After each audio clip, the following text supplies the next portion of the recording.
When you're an Arsenal player, there's just always talk. Where you're finishing, how you're performing. We're a very strong group and we've got a lot of quality. You know, it's making me really believe we can do it. Apparently, if I made it, I was going to buy her a Lamborghini. Victor's playing really, really well. The goals will come. I'm not worried. I don't think anyone in the club is worried. There's massive players who've never played in a World Cup. I think since the boss has come in, Thomas Tuchel, things are looking promising and we've got a good chance. Imagine if you come back next summer as a Premier League champion and a World Cup winner. Yeah. Doable though, isn't it? Of course it's doable. Today we are going to talk about why Bukayo Saka is our inspiration and why he is our role model. Should we find out who that is? Yeah. Who else wants to come and see your presentations? Hello. Hello. Hello. How's your presentation going? Have I interrupted you? I'm going to sit down. Bukayo Saka, my football hero. How Saka inspires kids like me. First of all, what a reaction when you walked in. How did that feel? Yeah, I think it's always a beautiful feeling, you know, coming in and seeing the kids react like that. And yeah, you kind of anticipate it, but when you're actually in the moment, you know, it feels sweeter, I'd say. I've come back quite a bit to do a few projects here, but I think today has definitely been my favourite, you know, and the kids' presentations and stuff like that, hearing all the things they had to say was really beautiful, and, you know, I enjoyed it, I'd say. And as you sit here now, what are your fondest memories from school?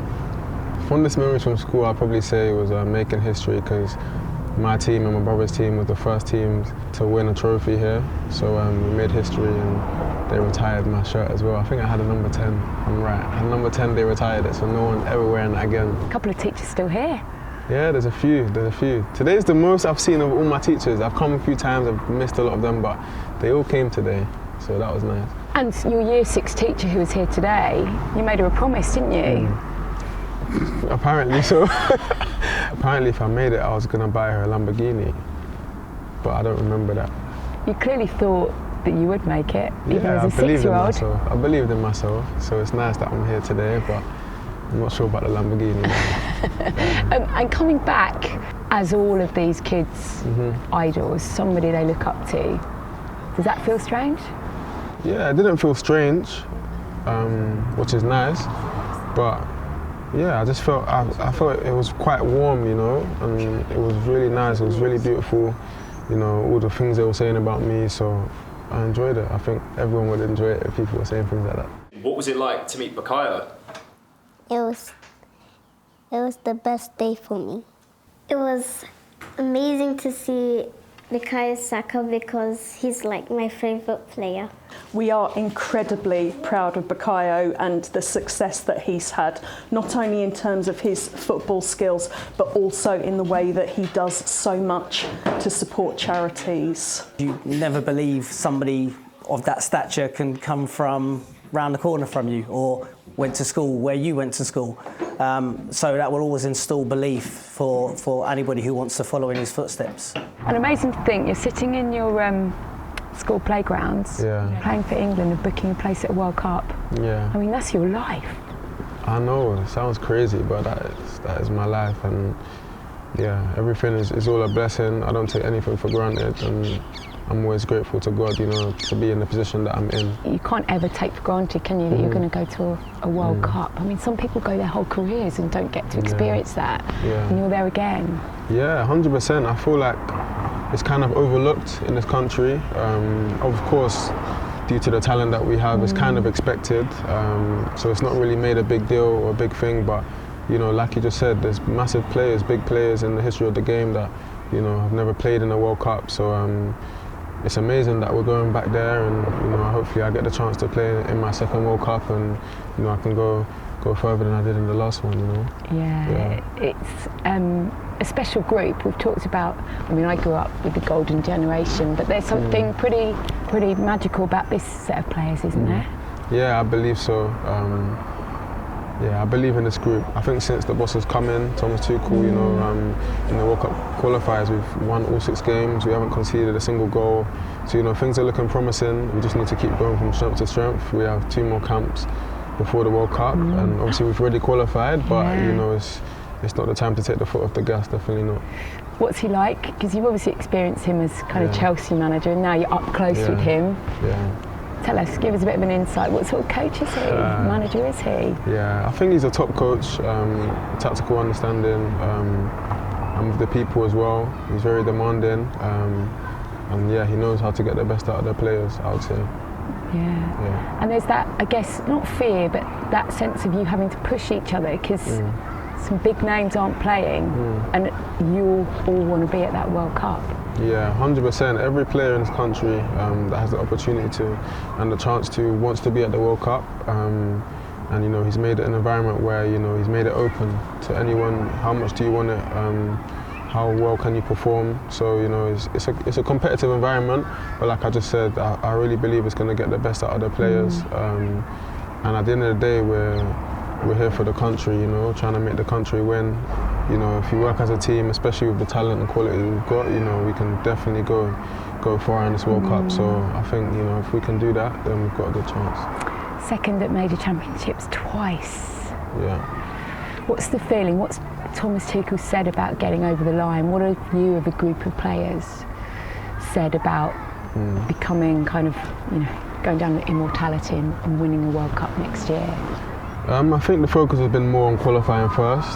We haven't spoken too much about it because, you know, we have to get there first. But, you know, now we're there, you know, and we've qualified, you know, we can start to speak more about it and then understand, you know, and discuss, you know, what it's going to take to go all the way. I mean, you've experienced it, that's going to help, isn't it? Thomas Tuchel's won some really big things. When you kind of look at him, do you see that kind of, I don't know, that star quality, that missing ingredient that can just get you over the line as a group of players?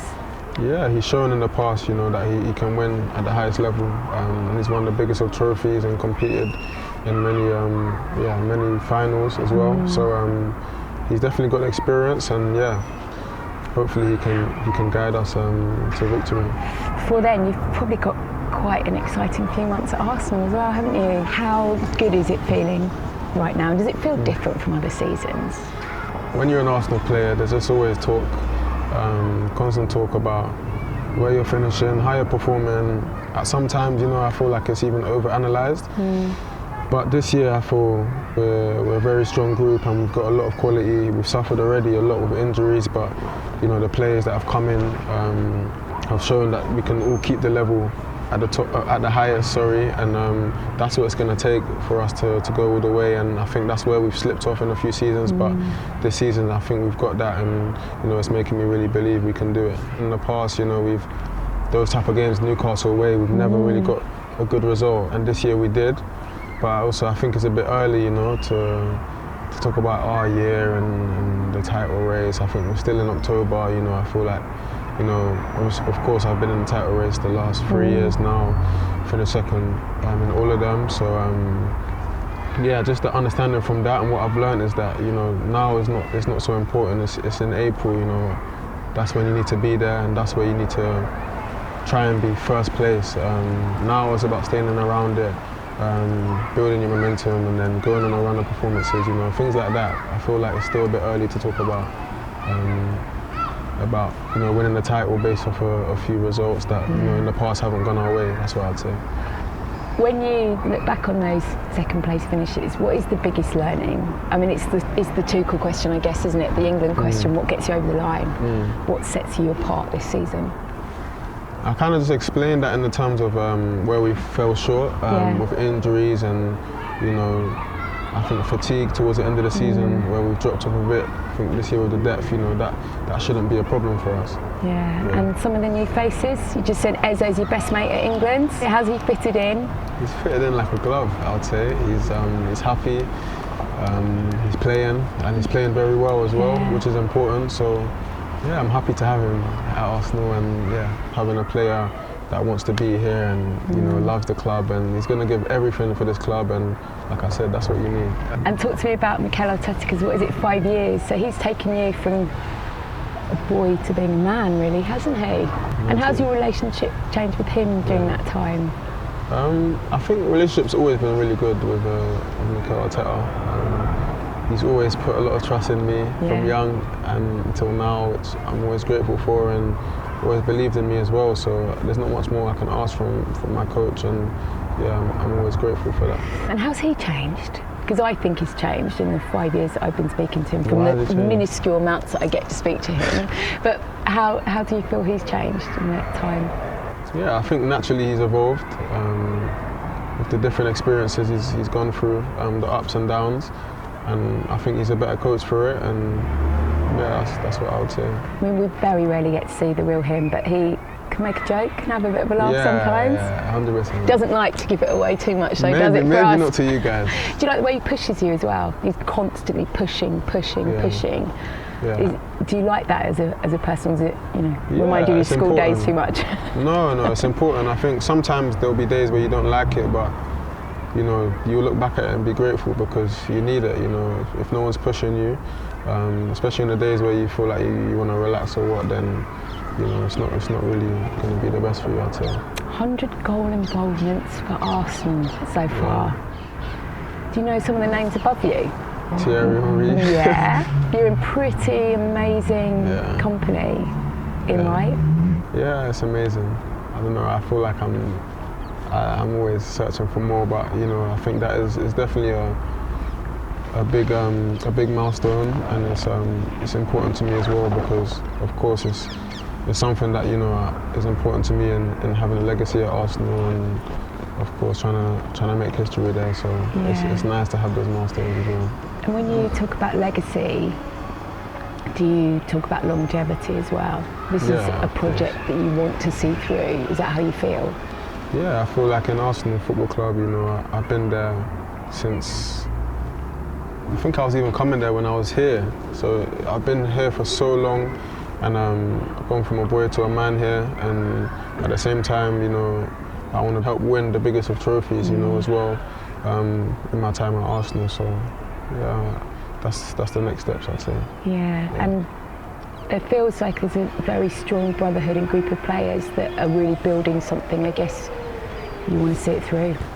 Yeah, 100%. We've had a lot of the group together for many years now, and we've of course been through a lot of ups and downs together, and now we just want to go the next step.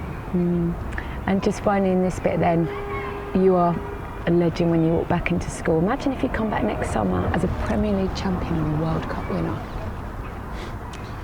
Yeah, that's my prayer. Doable though, isn't it? Of course it's doable. Do you allow yourself to think about that? Yeah, you have to. I don't think you can't really do anything if you don't believe it. It's not possible. So I believe it's possible. It won't be easy. It definitely won't be easy. But yeah, it's definitely possible, and it's something that, of course, is on my mind, and I know it's a possibility. Thank you, Bukayo Saka, for being a great hero.